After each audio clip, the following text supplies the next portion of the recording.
네.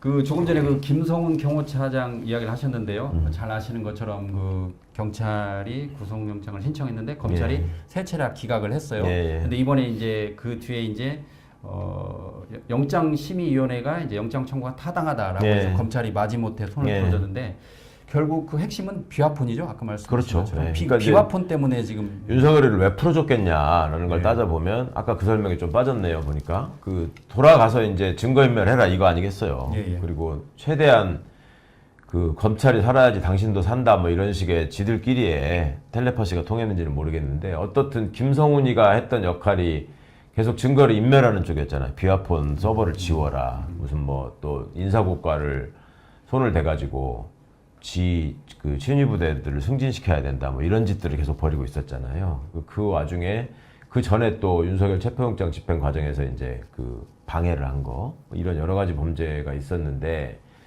검찰이 갖은 궤변을 동원해 가면서 이제 이거를 저지하려고 했었고 그 이면에는 이제 비화폰 서버가 가장 민감한 증거 자료였기 때문에 거기에 보면은 이제 윤석열 김건희가 어떤 행동을 취했고 그 계엄 상황 앞뒤로 어떤 사람들에게 통화를 하면서 움직였는지가 다 드러날 것이고 또 무엇보다 결정적인 거는 검찰이 어느 정도 수준에서 어느 역할을 맡아서 가담했는가 이런 것들이 다 나올 수 있기 때문에 그토록 열심히 저지하려고 했던 게 아니었나. 네, 그렇게 보이는 그럼 만약 그 김성훈 그 경호차장이 구속이 된다면 네. 그래서 이제 비화폰 그 서버 같은 확보가 된다면 추가로 다양한 게 드러날 수도 있겠네요. 그게 이제 지워지지 않았으면 다 드러나겠죠. 그렇죠. 근데 네. 이제 지워질까봐 걱정을 하시는 분들이 많고, 실제로 지금 그 원격으로 군인들의 비화폰은 좀 이렇게 지운 것 같다. 예, 이런 얘기가 예. 나왔잖아요. 예. 근데 물리적으로 지운다고 하더라도 그 로그 파일이나 이런 걸 통해서 복구할 수가 있다는 거예요. 근데 예. 이게 이제 너무 오래돼 버리면 이게 밀려나가면서 이제 더 겹쳐서 완전 복구가 안 될 가능성을 걱정하는 것이고, 경호처 경호관들이 지난번 이제 체포영장 집행 과정에서 보셨다시피 그분들이 그냥 총을 발포까지 하면서 그 어떤 불법적인 행동 명령에 따르지 않겠느냐라는 걱정을 우리가 했었잖아요. 예. 근데 그렇게 하지 않았잖아요. 결과적으로 보면. 그러니까 이 사람들도 경호관으로서의 자부심, 또 평생 직장을 지켜야 된다는 어떤 가장으로서의 책임감, 직장인으로서의 책임감 이런 게 있기 때문에 그 김성훈이 아무리 압박을 하고 지시를 했다고 하더라도 그렇게 다 지우지 않았을 거다. 네, 저는 그렇게 믿고 있습니다. 그 당시에 대통령 1차 체포 때도 일부 그 경찰 내부에서 반발했던 것처럼 네. 이번 비화폰 일부가 반발한 게 아니라 대부분이 반발했고, 그렇죠. 네, 일부가 이제 그걸 계속 압박하려고 했는데 말을 거죠. 듣지 않았죠. 네. 네. 자, 이번에는 그 곽종근 전 사령관 회유설에 대해서 이야기를 나누겠습니다. 그 지난번에 국민의힘에서는 그 예. 김병주 의원 등이 곽종근 그 전 사령관을 회유했다라고 예, 했는데 예. 최근 언론 보도를 보면 그 곽종근 육사 동기 변호사가 그 곽종근에게 민주당이 협박했다라고 말해라라고 예. 했다는 거죠. 예. 그래서 결국 이제 곽종근 전 사령관의 회유설을 놓고 그 양당이 지금 전혀 다른 이야기를 하고 있는데 그 핵심은 결국 곽종근의 그 대통령이 끌어내라 했다. 그 발언 때문에 그런 거 아니겠습니까, 그렇습니다. 의원님? 예, 예. 그 발언이 왜 중요한가요, 의원님? 그 윤석열의 탄핵 소추 사유가 5개가 있죠. 예, 예. 5개가 첫 번째가 계엄 선포의 절차와 요건을 전혀 지키지 않았다. 두 번째가 포고령 1호, 그러니까 포고령 내용 자체가 다 위헌이다. 그러니까 대표적인 게 이제 정치활동 금지, 그 다음에 뭐 의사들의 뭐 저기 예. 관한 거 뭐 이런 거고. 세 번째가 국회 봉쇄잖아요.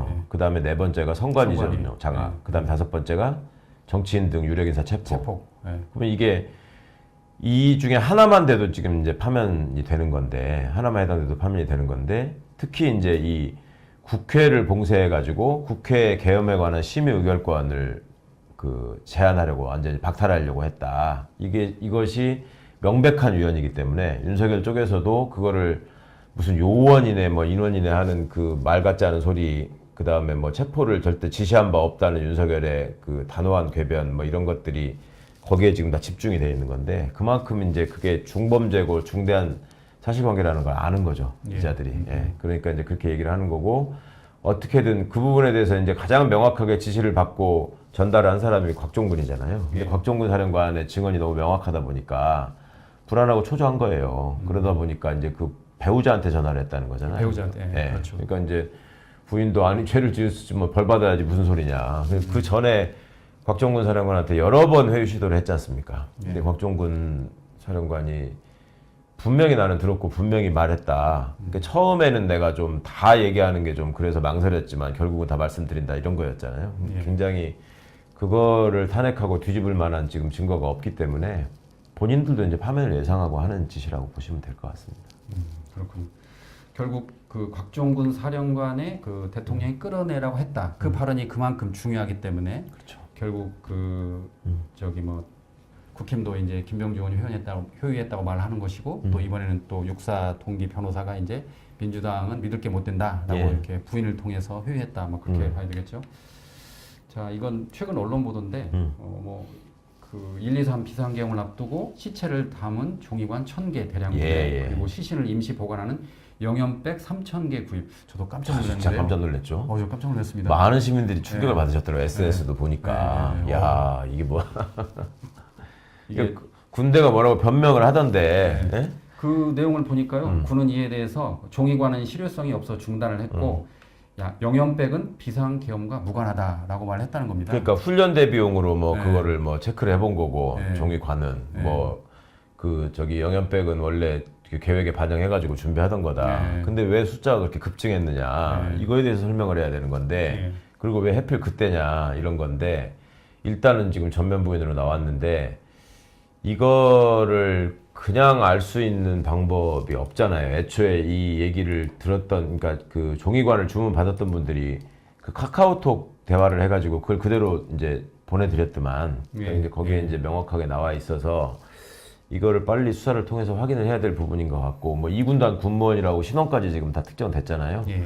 그리고 본인들 얘기로 이게 무슨 작전과 관련된 것이고 훈련과 관련된 것이라고 했으니 그런 것들이 과연 그 언저리에 있었던 것이고 이게 지금 3,000 몇 개의 그 시신 보관백이 영연백이 그게 필요한 거였느냐라는 거에 대해서는 입증할 책임이 이제 군에 있는 거죠. 그게 왜 필요했고 왜 그 시기에 그렇게 많은 게 필요했고 하는 거에 대해서 적극적으로 지금 해명을 해야 될 텐데 그렇게 하지 못하면 이제 확실하게 의심하고 수사를 해서 밝혀야 되는 게 되겠죠. 근데 지금 얘기는 늘 군이 부정할 때 써왔던 그냥 어찌 보면 좀 상투적인 얘기잖아. 그냥 훈련이다, 뭐 훈련이다. 보안이라 네. 얘기할 수 없다, 뭐 원래 계획된 거다 이런 식으로 지금 몇 번을 빠져나왔었는데 전면적인 어떤 수사가 진행돼야 될 것 같습니다.